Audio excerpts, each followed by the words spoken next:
Assalamualaikum warahmatullahi wabarakatuh. Perkenalkan, nama saya Rangga Wicayadi, bisa dipanggil dengan Bapak Rangga.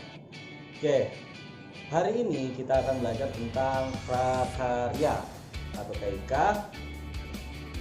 Sekarang ini pembelajaran kita secara daring atau secara online karena kan virus pandemi ini yang belum kelar-kelar, jadi mohon maaf sekarang kita belajar secara online.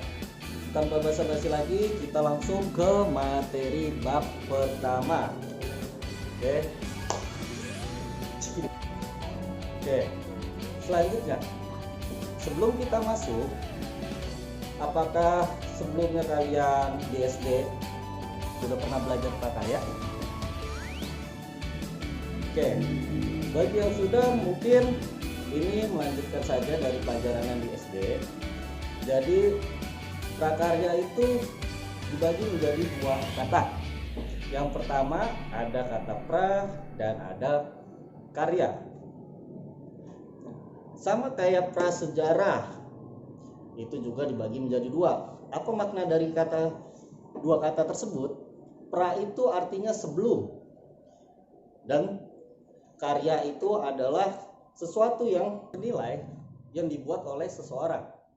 Sama kayak sejarah, prasejarah itu sebelum terjadinya sejarah. Sama juga dengan prakarya. Berarti prakarya itu adalah sebuah karya atau kerajinan seseorang yang mempunyai nilai jual yang baru setengah jadi. Seperti itu gambarannya. Nanti Bapak kasih slide-slide-nya di atas sini, di bawah sini. Nanti kalian bisa lihat contoh-contohnya. Oke. Lanjut ke materi. Dengarkan dan simak baik-baik. Pertama, kita masuk ke bab 1, yaitu tentang serat. Serat dibagi menjadi dua. Yang pertama ada serat alami, dan yang kedua ada serat buatan. Oke, sebelumnya tujuan kita mempelajari prakarya adalah untuk mengembangkan kreatif peserta didik melalui keterampilan untuk berkarya. Yang kedua, meningkatkan daya cipta. Maksudnya daya cipta di sini adalah dari bahan yang bukan apa-apa atau sampah bisa diolah menjadi bahan yang berguna. Oke, begitu. Dan mempunyai nilai jual. Yang ketiga adalah menghasilkan karya yang siap dimanfaatkan oleh kehidupan. Oke, lanjut lagi. Tadi serat dibagi menjadi dua. Ada alami dan buatan. Serat alami contohnya yaitu serat dari hewan.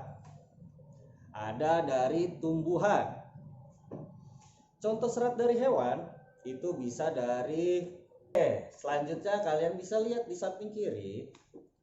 Itu adalah pengertian dari serat. Kalian bisa baca, yaitu serat adalah suatu jenis bahan berupa potongan-potongan komponen yang membentuk jaringan memanjang yang utuh. Kalian bisa lihat di samping. Nah, itu di situ ada gambar serat yang modelnya memanjang dan utuh. Itu adalah pengertian dari serat. Menurut Kamus Bahasa Indonesia, serat adalah suatu material yang dibandingkan panjang dan lebarnya sangat besar dan molekul penyusunannya terorientasi terutama ke arah panjang. Seperti itu. Bahan serat alam sudah dikenal oleh orang sejak ribuan tahun sebelum Masehi. Oke, selanjutnya adalah serat dari hewan. Serat dari hewan itu sangat disukai di daerah Eropa. Yaitu contoh stapel, serat dari stapel.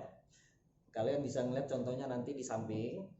Stapel itu adalah merupakan serat yang berbentuk dari rambut hewan yang disebut dengan wool.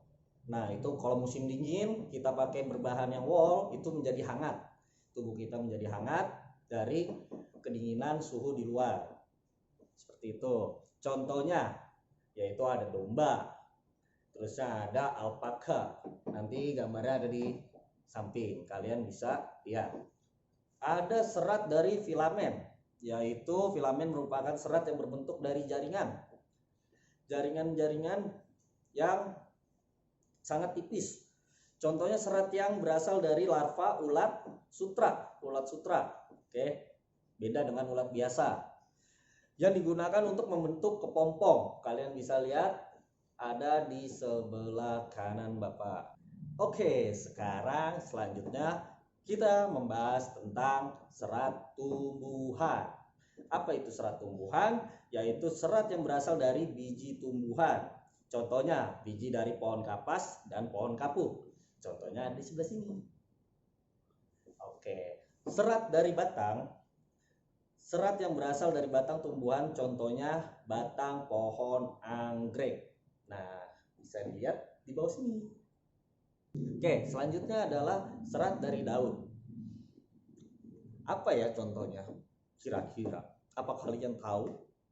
Oke, serat dari daun itu contohnya ada seperti daun nanas. Bisa lihat seperti ini. Selanjutnya dari tumbuhan lagi, yaitu ada serat dari buahnya, yaitu adalah serat yang berasal dari buah, contohnya adalah buah kelapa. Oke, buah yang ada di pinggir-pinggir pantai, nah itu dia buah kelapa. Oke, sekian dari Bapak. Semoga kalian paham dengan materi yang Bapak jelaskan tentang bab 1 ini. Oke, selanjutnya kita masuk ke bab berikutnya. Semoga kalian dalam pandemi ini bisa belajar dengan baik di rumah, dengan pengawasan orang tua dan dengan semangat belajar yang berdedikasi tinggi. Oke, semoga kalian paham dengan yang Bapak jelaskan. Terima kasih sebelumnya. Wassalamualaikum warahmatullahi wabarakatuh.